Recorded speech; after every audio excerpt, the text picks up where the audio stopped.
ನೀವೆಲ್ಲರಿಗೂ ಆತ್ಮೀಯವಾದಂಥ ಸ್ವಾಗತವನ್ನು ಕೊಡ್ತೀನಿ. ನನ್ನ ಹೆಸರು ಎಂ ಜಯನಾಥ್ ಅಂತ, ಆಲ್ ಇಂಡಿಯಾ ಬ್ಯಾಂಕ್ ಎಂಪ್ಲಾಯೀಸ್ ಅಸೋಸಿಯೇಷನ್ನಿನ ಕರ್ನಾಟಕ ಘಟಕ, ಕರ್ನಾಟಕ ಪ್ರದೇಶ ಬ್ಯಾಂಕ್ ಎಂಪ್ಲಾಯೀಸ್ ಫೆಡರೇಷನ್ನ ಪ್ರಧಾನ ಕಾರ್ಯದರ್ಶಿ.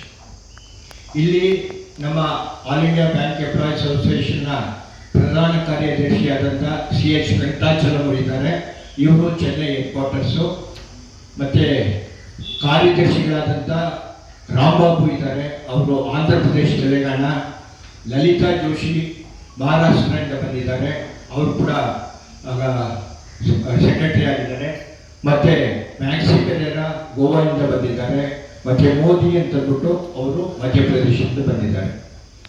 ಈಗ ನಾವು ಪತ್ರಿಕಾ ಗೋಷ್ಠಿ ಕರ್ತಿರೋ ಉದ್ದೇಶ ಏನಂದರೆ, ನಮ್ಮ ಸಂಘಟನೆ ಆಲ್ ಇಂಡಿಯಾ ಬ್ಯಾಂಕ್ ಎಂಪ್ಲಾಯೀಸ್ ಅಸೋಸಿಯೇಷನ್ನ 30ನೇ ರಾಷ್ಟ್ರೀಯ ಸಮ್ಮೇಳನ ಬೆಂಗಳೂರಿನಲ್ಲಿ ನಾಳೆ 19ನೇ ತಾರೀಕಿಂದ 22ನೇ ತಾರೀಕು ತನಕ 4 ದಿನಗಳ ಒಂದು ಸಮ್ಮೇಳನವನ್ನು ನಾವು ಹಮ್ಮಿಕೊಂಡಿದ್ದೀವಿ. ಅದು ಪ್ಯಾಲೇಸ್ ಗ್ರೌಂಡ್ಸ್ ಗೇಟ್ ನಂಬರ್ 6 ಅಲ್ಲಿ ನಡೀತದೆ.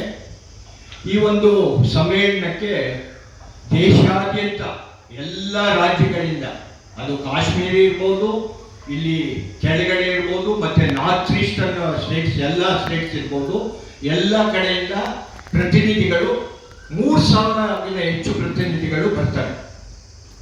ಅವರು ಇಲ್ಲಿ ಬಂದು ಈ ಸಮ್ಮೇಳನದಲ್ಲಿ ಭಾಗವಹಿಸ್ತಾರೆ. ಈ ನಮ್ಮ ಸಂಘಟನೆ ಇದೆಯಲ್ಲ, ಈ ಸಂಘಟನೆ ಪ್ರಥಮವಾದಂಥ ಸಂಘಟನೆ, ಬ್ಯಾಂಕಿಂಗ್ ವಲಯದಲ್ಲಿ ಪ್ರಥಮವಾದಂಥ ಸಂಘಟನೆ ಅಂದರೆ all India bank employees association 80 ವರ್ಷಗಳಾಗಿದೆ. ಈಗ ನಾಳೆ 20ನೇ ತಾರೀಕು 80 ವರ್ಷಗಳಾಗ್ತದೆ ನಮ್ಮ ಸಂಘಟನೆಗೆ. ಆ ಒಂದು ಹಬ್ಬ ಆಚರಣೆ ಕೂಡ ನಾವು ಆ ಒಂದು ಸಮ್ಮೇಳನದಲ್ಲಿ ಹಮ್ಮಿಕೊಂಡಿದ್ದೀವಿ. ಸೊ ಈ ಸಂಘಟನೆಯಲ್ಲಿ ಪಬ್ಲಿಕ್ ಸೆಕ್ಟರ್ ಬ್ಯಾಂಕ್ಸ್ ಇರ್ತಾರೆ, ಸಾರ್ವಜನಿಕ ವಲಯ ಬ್ಯಾಂಕ್ಗಳು, ಖಾಸಗಿ ಬ್ಯಾಂಕ್ಗಳು, regional rural banks, cooperative sector banks, ಮತ್ತೆ ಭಾರತದಲ್ಲಿ ಕೆಲಸ ಮಾಡ್ತಕ್ಕಂಥ ವಿದೇಶ ಬ್ಯಾಂಕ್ಗಳು ಕೂಡ ಅಲ್ಲಿರ್ತಕ್ಕಂಥ ಕಾರ್ಮಿಕರು ಯಾರಿದ್ದಾರೆ, ನೌಕರರು ಯಾರಿದ್ದಾರೆ, ಅವರು ನಮ್ಮ ಸಂಘಟನೆಯ ಸದಸ್ಯರಾಗಿದ್ದಾರೆ. ನಮ್ಮ ಸಂಘಟನೆಯಲ್ಲಿ ಸುಮಾರು 3 ಲಕ್ಷಕ್ಕಿಂತ ಅಧಿಕ ಸದಸ್ಯರು ಇದೆ. ಸೊ ನಮ್ಮ ಸಂಘಟನೆ ಏನಿದೆ ಅದು ಬಹಳ ಹಳೆಯ ಸಂಘಟನೆ, ಮತ್ತೆ ಬಹಳ ದೊಡ್ಡ ಸಂಘಟನೆ, ಬಹಳ ಪ್ರಮುಖವಾದ ಸಂಘಟನೆ. ಸೊ ಈ ಸಂಘಟನೆಯ 30ನೇ ರಾಷ್ಟ್ರೀಯ ಅಧಿವೇಶನ ಬೆಂಗಳೂರಿನಲ್ಲಿ ನಾವು ಇಟ್ಕೊಂಡಿದ್ದೀವಿ. ಸೊ ಅದು ನಾಳೆಯಿಂದ ಚಾಲನೆ ಆಗ್ತದೆ. ಅಲ್ಲಿ ನಡೀತಕ್ಕಂಥ ಏನು ಒಂದು ನಾವು ಬ್ಯಾಂಕಿನಲ್ಲಿ ಇವತ್ತು ಇರ್ತಕ್ಕಂಥ ಜನರಿಗೆ ಏನು ತೊಂದರೆ ಆಗ್ತಾ ಇದೆ ಅಂತ ಅಂದ್ಬಿಟ್ಟು ಇವೆಲ್ಲ ನಾವು ಚರ್ಚೆ ಮಾಡೋದ್ರೊಳಗಿದ್ದೀವಿ. ಆ ಸಮ್ಮೇಳನದೊಳಗೆ ಚರ್ಚೆ ಮಾಡಿ ಅದಕ್ಕೆ ಏನು ಪರಿಹಾರ ನಮ್ಮ ಕಡೆಯಿಂದ, ನಮ್ಮ ಸಂಘಟನೆಯಿಂದ ಅದಕ್ಕೆ ಏನು ಪರಿಹಾರ ಕೊಡಬೇಕು ನಾವು ಅದಕ್ಕೆ ಕೊಡ್ತೀವಿ ರೆಸಲ್ಯೂಷನ್ಸ್ ಮುಖಾಂತರ. ಮತ್ತೆ ಅದು ಆಗ್ಲಿಲ್ಲ ಅಂದ್ರೆ ನಮ್ಮ ಹೋರಾಟಗಳು ನಾವು ನಡೆಸ್ಕೊಂಡು ಹೋಗ್ತಾ ಇರ್ತೀವಿ. ನಾವು ನಮ್ಮ ಒಂದು ತತ್ವ ಏನಂತಂದ್ರೆ, ಬ್ಯಾಂಕ್ಗಳು ಚೆನ್ನಾಗಿರ್ಬೇಕು, ಮತ್ತೆ ಸದಸ್ಯರ ಒಂದು ಸರ್ವಿಸ್ ಕಂಡೀಷನ್ಸ್ ಕೂಡ ಚೆನ್ನಾಗಿರ್ಬೇಕು. ಈ ಒಂದು ದ್ವಿನೀತಿ ತತ್ವದಲ್ಲಿ ನಾವು ನಮ್ಮ ಸಂಘಟನೆ ನಡೆಸ್ಕೊಂಡು ಹೋಗ್ತಾ ಇದ್ವಿ. ಸೊ ಬ್ಯಾಂಕು ಬಹಳ ಮುಖ್ಯವಾಗಿ ನಮಗೆ ಬಹಳ ಹತ್ತಿರವಾದಂಥದ್ದು. ಈ ಬ್ಯಾಂಕಿಂಗ್ ವ್ಯವಸ್ಥೆ ಚೆನ್ನಾಗಿರ್ಬೇಕು, ಸಾರ್ವಜನಿಕರಿಗೋಸ್ಕರ ಈ ಬ್ಯಾಂಕಿಂಗ್ ವ್ಯವಸ್ಥೆ ಇರುವಂಥದ್ದು. ಅದಕ್ಕೋಸ್ಕರನೇ ನಮ್ಮ ಸಂಘಟನೆ ಉದ್ಭವ ಆಗಿದ್ದರಿಂದ ಬ್ಯಾಂಕ್ ರಾಷ್ಟ್ರೀಕರಣಕ್ಕೋಸ್ಕರ ಕೂಡ ನಾವು ಹೋರಾಟ ಮಾಡಿದ್ದೀವಿ. ರಾಷ್ಟ್ರೀಕರಣಕ್ಕೆ ಹೋರಾಟ ಮಾಡಿದ್ದೀವಿ. ಇವತ್ತು ರಾಷ್ಟ್ರೀಕರಣ ಆಗಿದೆ.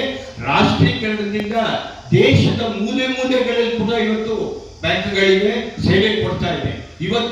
ಇವತ್ತು ಬಂದಂತ ಸರ್ಕಾರ, ಇವತ್ತಿರ್ತಕ್ಕಂಥ ಸರ್ಕಾರ ರಾಷ್ಟ್ರೀಕರಣ 1969ರಲ್ಲಿ ಆದಂತ ರಾಷ್ಟ್ರೀಕರಣ ಸಮಯದಲ್ಲಿ ಇವತ್ತಿನ ಸರ್ಕಾರದ ಪಕ್ಷದ 2 ಸದಸ್ಯರಿದ್ರು ಪಾರ್ಲಿಮೆಂಟ್ ಅಲ್ಲಿ, ವಾಜಪೇಯಿ ಮತ್ತೆ ಇನ್ನೊಬ್ರು. ಓಕೆ, ಅವರಿಬ್ಬರೇ ವಿರೋಧ ಮಾಡಿದ್ರು ರಾಷ್ಟ್ರೀಕರಣಕ್ಕೆ. ಇವತ್ತು ಅದೇ ಸರ್ಕಾರ ಇವತ್ತು ನಮ್ಮನ್ನ ಆಳ್ತಾ ಇದೆ. ಇವತ್ತು ಈ ರಾಷ್ಟ್ರೀಕರಣದಿಂದ ಏನು ಪ್ರಯೋಜನ ಆಗಿಲ್ಲ ಅಂತಂದ್ಬಿಟ್ಟು ನಮ್ಮ ಪ್ರಧಾನಿ ಹೇಳಿಕೆ ಕೂಡ ಕೊಟ್ಟಿದ್ದಾರೆ. ಅದು ಬಹಳ ತಪ್ಪದು.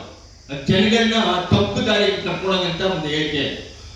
ನಿಮ್ಗೊತ್ತು, ರಾಷ್ಟ್ರೀಕರಣದಿಂದ ಬ್ಯಾಂಕ್ಗಳಿಂದ ಇವತ್ತು ಎಷ್ಟು ದೇಶ ಅಭಿವೃದ್ಧಿ ಆಗಿದೆ, ಜನಗಳಿಗೆ ಬ್ಯಾಂಕಿಂಗ್ ಸೌಲಭ್ಯಗಳು ಸಿಗ್ತಾ ಇದೆ ಅಂತ ನಿಮ್ಗೆ ಚೆನ್ನಾಗಿ ಗೊತ್ತು, ಪತ್ರಕರ್ತರಾಗಿ ನಿಮ್ಗೆ ಎಲ್ರಿಗೂ ಚೆನ್ನಾಗಿ ಗೊತ್ತು. ಬಟ್ ಇವರು ಅದನ್ನ ಇವತ್ತು ರಾಷ್ಟ್ರೀಕರಣ ಅದನ್ನ ರಿವರ್ಸ್ ಗೇರ್ ತಗೊಂಡು ಅದನ್ನ ಖಾಸಗೀಕರಣ ಮಾಡಲಿಕ್ಕೆ, ಮತ್ತೆ ಯಾರೋ ಒಬ್ರು 1-2-3 ಜನಕ್ಕೆ ಮಾರಾಟ ಮಾಡಲಿಕ್ಕೆ ಇವತ್ತು ಹೊರಟಿದ್ದಾರೆ.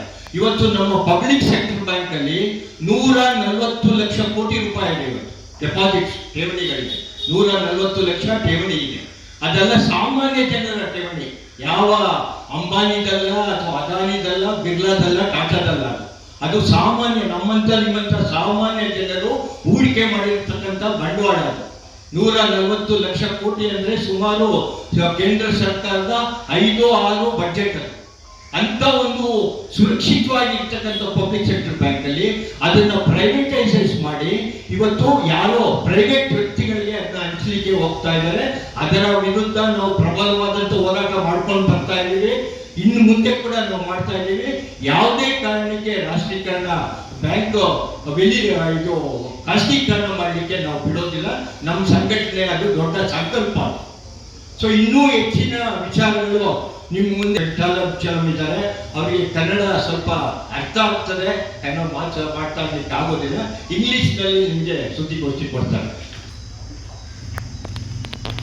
Jayannath has told you briefly about the conference.